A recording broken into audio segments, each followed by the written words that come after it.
BJP MP Tejaswi సూర్య ఇటీవల ఒక IndiGo విమానంలో ఎమర్జెన్సీ డోర్ తెరిచినట్టుగా వచ్చిన వార్తలు తీవ్ర దుమారం రేపుతున్నాయి. ఈ ఘటనతో బీజేపీ ఎంపీపై పెద్ద ఎత్తున విమర్శలు వెల్లువెత్తాయి. ఈ నేపథ్యంలో కేంద్ర పౌర విమానయాన శాఖ మంత్రి జ్యోతిరాదిత్య సింధియా స్పందిస్తూ ఘటన ధృవీకరించారు. పొరపాటుగానే సూర్య ఆ తలుపులు తెరిచినట్టుగా పేర్కొన్నారు.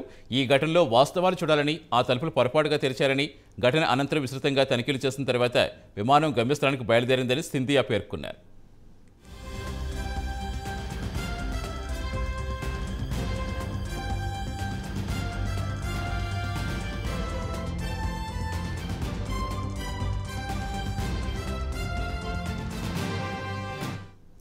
చెన్నై తిరుచి ఇండిగో విమానంలో గత నెల 10న ఈ సంఘటన జరిగిన విషయం ఆలస్యంగా వెలుగు చూస్తుంది.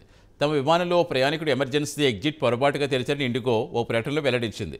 ఇందుకు ఆ ప్రయాణికుడు క్షమాపణ చెప్పినట్టుగా పేర్కొంది. అయితే ఆ ప్రయాణికుడు బీజేపీ ఎంపీ తేజస్వి సూర్యని అని కాంగ్రెస్ బయటపెట్టింది. టేకాఫ్ ముందే ఈ ఘటన జరగడం వల్ల ప్రమాదం తప్పిందని, లేదంటే ప్రయాణికుల ప్రాణాలకు ముప్పు వాటిల్లి ఉండేదని పేర్కొంది. ఈ విషయాన్ని ప్రభుత్వం కావాలని దాచిపెట్టిందని విమర్శించింది. అయితే దీనిపై పౌర విమానయాన డైరెక్టరేట్ జనరల్ డీజీసీఏ స్పందిస్తూ ఘటన తమ దృష్టికి వచ్చిందని, భద్రతాపరమైన లోపాలేం లేవని స్పష్టం చేస్తుంది.